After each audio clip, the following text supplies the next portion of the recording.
안녕하십니까. 매일 아침 조간신문의 주요 기사를 딱딱 풀어서 해석해 드리는 조간딱풀 11월 14일 화요일에 인사드립니다.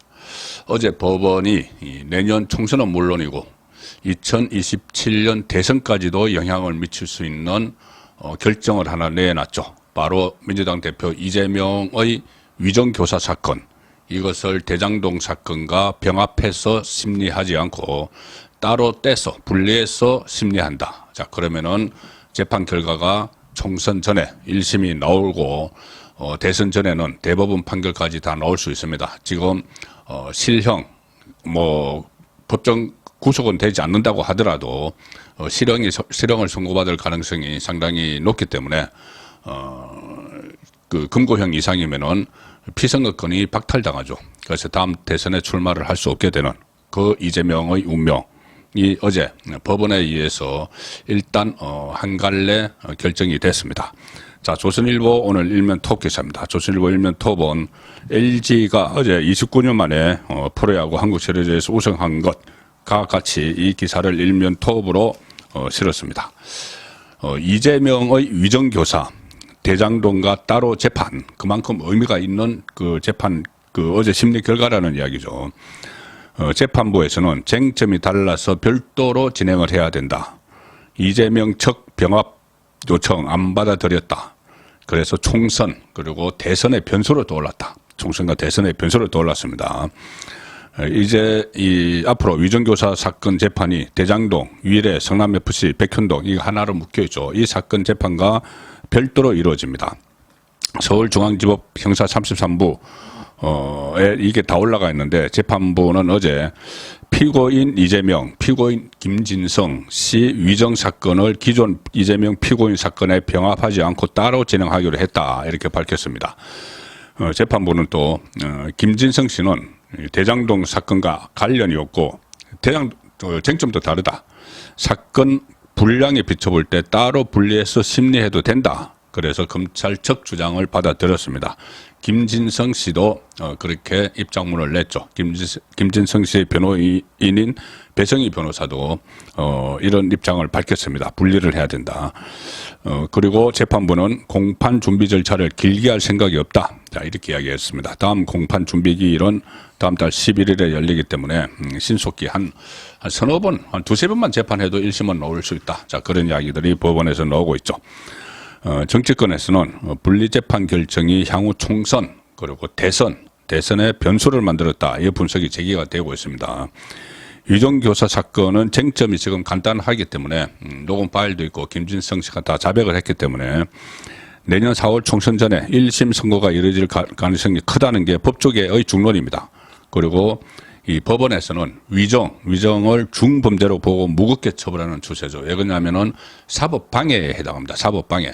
미국에서는 사법방해면은 보통 그냥 5년형이 그냥 논다고 합니다. 우리나라는 사법방해라는 죄가 직접 있는 건 아니지만 이런 그 위정교사, 위정 이런 것들이 사법방해죠.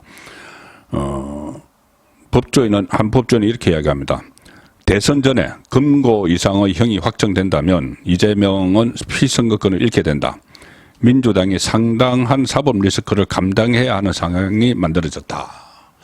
이 대선 전에 이거 외에 대선까지 보면은 이거 외에 이 선거법 재판의 결과도 대부분까지 나올 수가 있는 그러면은 선거법에서 100만 원 이상 받으면은 이재명은 모든 것을 잃는 것은 물론이고 민주당도 재정 파탄에 돌입을 하게 됩니다. 434억 원을 국고보조금 대선 때 받은 걸 토해내야 되기 때문에 자, 이 상황에서 이 중앙일보도 이 문제에 대해서 상당히 심각한 이재명에게 심각한 일이 됐다는 보도를 하고 있습니다. 자, 조선일보 2면과 중앙일보 3면 기사를 같이 보여드리겠습니다. 조선일보 2면 내년 4월 총선 전에 1심 선고 대선 전 확정 판결 가능성. 자, 이재명 주 3회 재판 현실화될 듯. 중앙일보도 이재명 위정교사 대장동과 따로 재판 리스크 현실화. 재판 리스크 정도가 아닙니다. 금고 이상의 형이 선고되면 총선에도 영향을 미친다. 그러니까 총선 전에 1심에서 이 금고 이상의 형이 선고가 되면은 총선에도 영향을 미치게 되겠죠. 어차피 2심, 3심까지도 같은 그 정도 형량으로 갈 수가 있기 때문에 다음 대선에 나가지도 못할 당대표를 중심으로 이렇게 뭐 똘똘 뭉쳐서 선거를 치른다. 이것은 말이 안 되는 이야기죠. 그래서 민주당 안에서부터 이 손절 분위기가 나올 수가 있습니다. 그리고 1심 판결이 대선 전에 이 확정이 될 경우, 대법원까지 가서 확정이 될 경우 이재명은 피선거권을 잃게 되는 그런 상황에 들어가 있죠. 이 먼저 기소된 각종 개발 특혜 관련 사건들, 이재명 쪽에서는 그러니까 대장동, 백현동, 위례신도시, 성남FC 이것을 전부 다 묶어서 지금 재판을 진행 중인데 여기다가 유정교사를 끼워 넣자고 주장을 했죠. 그렇게 만약에 끼워 넣었으면은 엄청난 시간이 걸립니다. 그래서 총선 전에 1심이 나오지 못할 수가 있는데 이렇게 뭐 병합을 하지 않기로 함으로써 상당히 재판이 빨라질 수 있습니다. 근데 다만 또 이런 또 함정이 한 2개 있습니다. 함정 2개 중에서 하나는 뭐냐면은 어제 이 형사 합의 33부가 공판 준비 기일에서 유정교사 혐의로 재판에 넘겨진 이재명의 첫 공판 준비 기일에서 이렇게 이야기했습니다. 이 사건을 일단 따로 진행하겠다. 이렇게 해서 이제 병합은 안 한다는 말을 하고 나서 하면서 일단이라는 단어를 썼습니다. 일단. 그래서 이게 또 무슨 또 꼼수가 있는 것 아닌가 이런 또 분석도 나오죠. 일단 따로 진행하겠다. 그러면서 이재명 그 피고인과 다른 피고인 김진성을 이야기하죠. 를 분리할지 병합해서 선고할지는 심리 경과에 따라 결정하겠다. 자, 선고 일단 그 심리는 재판은 그대로 같이 그러니까 따로 떼서 그 이재명과 김진성을 따로 떼서 유정과 유정교사 사건을 재판을 하는데 나중에 선고할 때는 이 2 사람은 같이 선고할지 분리해서 선고할지 그것을 경과에 따라서 결정하겠다. 그러니까는 가령 김진성 씨부터 총선 전에 선고를 하고 이재명 선고는 이재명의 다른 사건 선고할 때 같이 한다. 뭐 그럴 수도 있다는 이야기 같은데 만약에 이렇게 되면은 이거는 완전히 국민을 기만하는 거죠. 그래서 이 재판부가 그런 결정을 하지 못할 겁니다. 이게 어떤 의미로 이런 말을 했는지는 두고 봐야 되겠지만은 만에 하나 김진성만 먼저 선고를 하게 되면은 엄청난 역풍을 맞을 뿐만이 아니고 이재명 봐주기 그리고 총선 전에 그리고 또 김진성이 이 유죄 그리고 어떤 금고 이상의 형을 받으면은 이재명도 유정을 한 사람이 그렇다면 유정 교사를 한 사람은 더 엄한 죄를 받게 되겠죠. 그럼 이재명도 사실상 유죄 확정을 받은 거나 마찬가지 효과가 나오는데 이것을 선고만 미룬다고 해서 될 일이 아니죠. 그래서 아마 같이 선고가 나올 것이다 이런 전망이고 이런 경우는 또 하나 있습니다. 이것도 또 다른 하나의 함정인데 자 중앙일보가 이렇게 분석을 합니다. 이 대표는 이 다음 대선에 나갈 수도 없을 정도로 지금 위급한 상황이 되는데 다만 이재명 대표 측이 이화영 전 경기도 평화부지사처럼 변호인을 막 교체하거나 재판부 기피 신청 이렇게 하면서 재판 지연 전략을 총동원하면은 또 각 심급 재판이 이보다 더 지연될 수도 있다. 이런 우려. 그렇지만 지금 법원 분위기가 계속 이렇게 김명수 씨가 짜놓은 그 틀 안에 있지 않겠죠.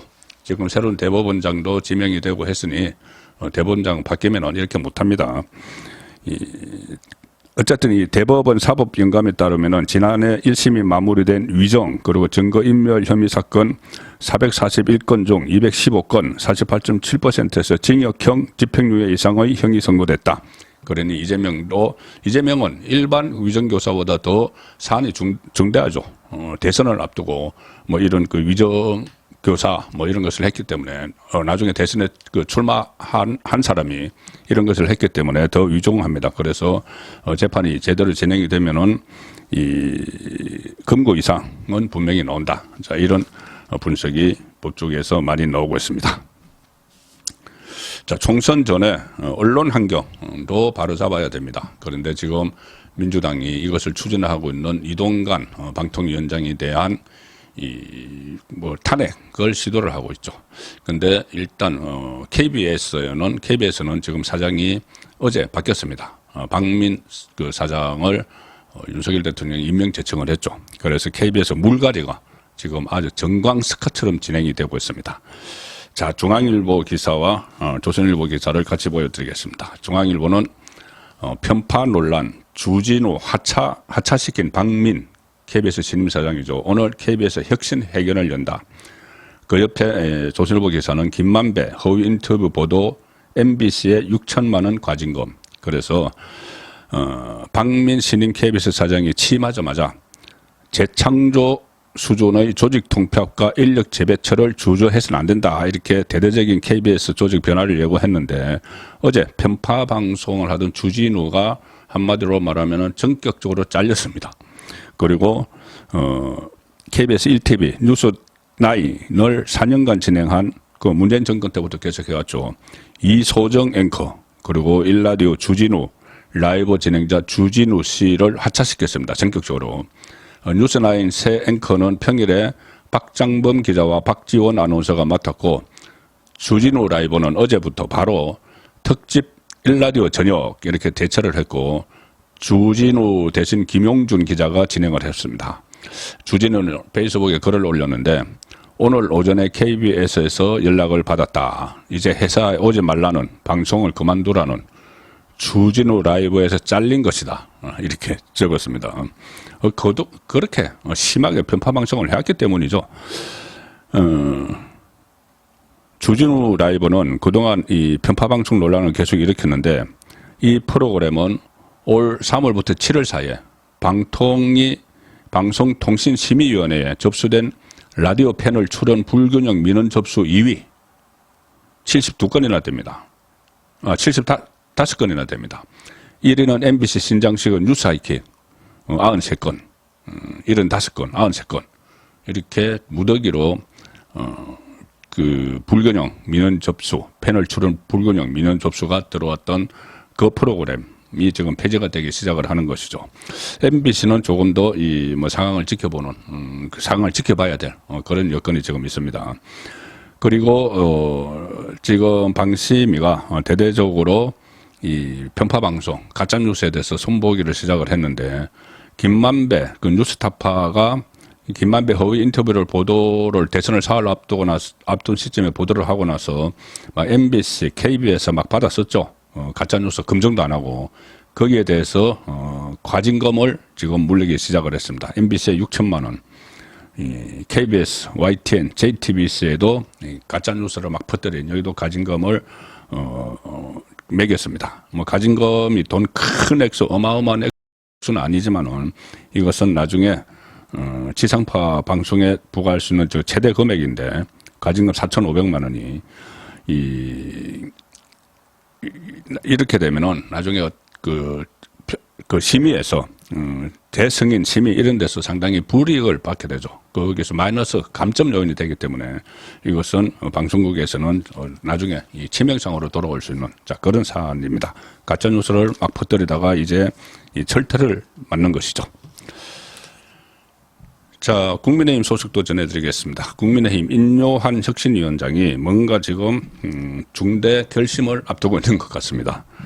이 본인이 계속 그 중진 의원들 그리고 친윤 당직자들 뭐 험지에 출마하거나 불출마하라고 했죠. 그런데 반응이 없습니다. 전부 다 아니 왜 내가 표적이 돼야 되느냐 이렇게 뭉뚱그려서 하면 어떻게 하느냐. 내가 그냥 영남권에 지역구를 두고 있다고 무조건 나가라는 소리냐. 뭐 대통령과 가까운 게 뭐 죄냐 이런 식의 반응이 나오고 있죠. 그래서 인요한 위원장이 더 이상 이 희생을 자발적으로 하는 사람이 없으면은 아예 혁신을 해산을 할 수도 있다. 그런 이야기를 주변에 한다고 합니다.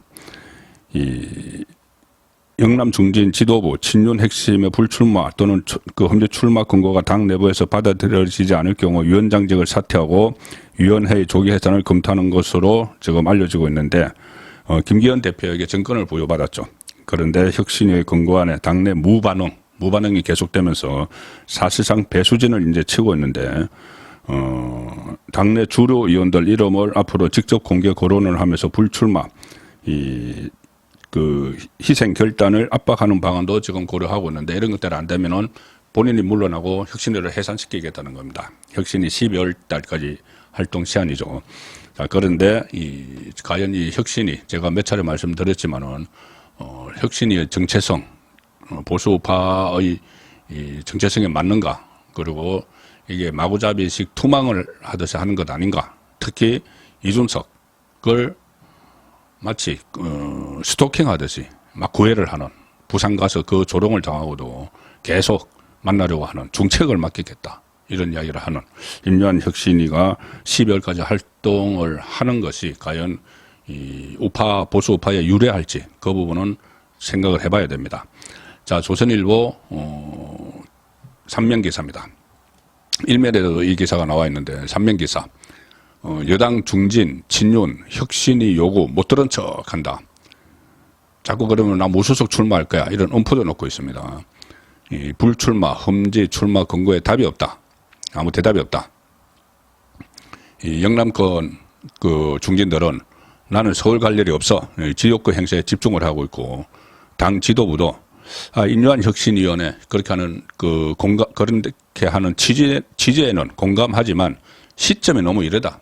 지금 아직 총선 그래도 5개월 남았는데 지금부터 이렇게 해가지고 무슨 뭐 그것이 감동을 줄 수 있겠느냐, 이런 이야기도 있고, 과거 당내 인적 쇄신의 선봉장 역할을 했던 지금 초선 의원들도 침묵을 하고 있습니다. 이게 맞는 방향인가? 그 생각을 딱 하고 있는 것이죠.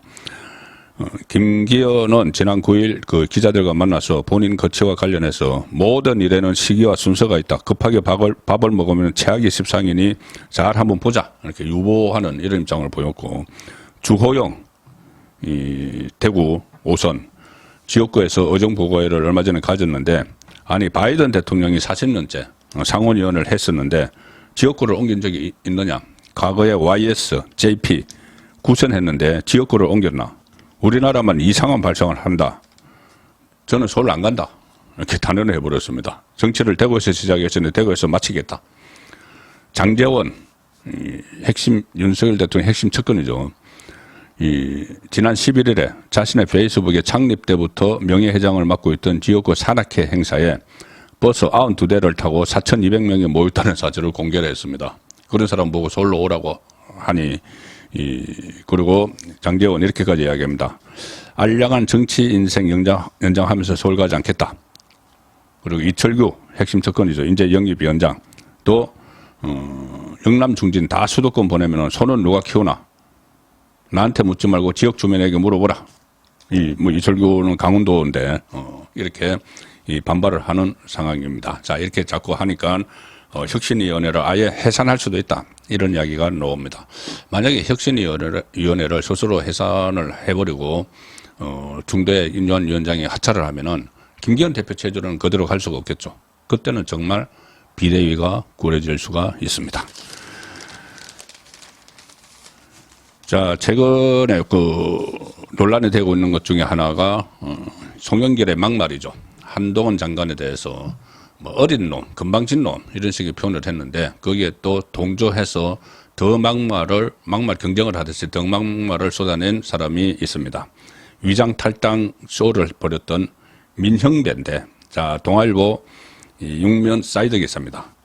한동훈의 어이없는 XX, 막말 가세한 야당 민형배, 송영길 어린 놈 이어 야당에서도 부적절하다는 말이 나온다. 송영길이 자기 출판 기념회에서 어린 놈, 금방진 놈, 한동훈 장관에 대해서 막말을 막 쏟아내죠. 자기를 수사한다고. 다른 이유 없습니다. 자기 수사한다고 그러는 거죠. 그러니까 한동훈 장관이 한마디 했죠. 송영길 전 대표와 같은 운동권 출신이 대한민국 정치를 수십 년간 후지게 만들어왔다.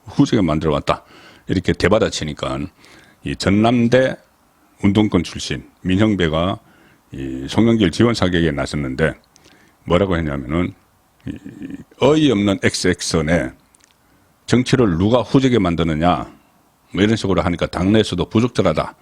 내년 총선 앞두고 벌써 막말 전쟁이냐, 이런 지적이 나옵니다. 그리고 86세대 운동권 인사들 모임인 민주화운동 동지회도 송영길을 향해서 민주화운동의 명예를 더럽혔다. 한때 민주화운동의 유명인사였다는 사실에 깊은 부끄러움을 느낀다. 이런 논평을 냈는데, 또 이런 지적도 있습니다. 이 사람들이 과연 민주화운동을 한 것이냐, 아니면 주사파 활동을 한 것이냐. 일부 지금 본인이 민주화 운동을 했다고 주장하는 사람들, 정말 이 사람들이 우리나라를 위해서 민주주의를 위해서 일한 것이냐, 북한을 이렇게 하는 주사파 활동을 한 것이냐, 그 논쟁도 지금 일어날 수가 있습니다.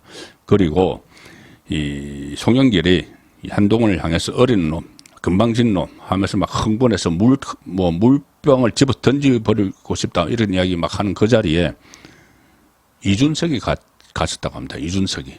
송영길 그러니까 출판 기념회에. 자, 어이없는 좀 행동인데 이 조선일보 인터넷판 기사입니다. 한동훈 어린 놈, 이 송영길 행사에 이준석도 방문. 네, 이준석은 이렇게 이야기합니다. 책만 사고 나왔다. 그 말하는 자리에 있지 않았다. 뭐 그 말을 하는 자리에 있었든 안 있었건 이 송영길 지금 범죄 혐의로 돈봉투 사건으로 검찰 수사를 받고 있고 그거 방어하기 위해서 무슨 뭐 출마한다는 이야기하고 뭐 출판 기념회 하고 이러고 있는데 거길 국민의힘 전직 대표라는 자가 거기 찾아가서 환하게 웃으면서 격려를 했다는 겁니다.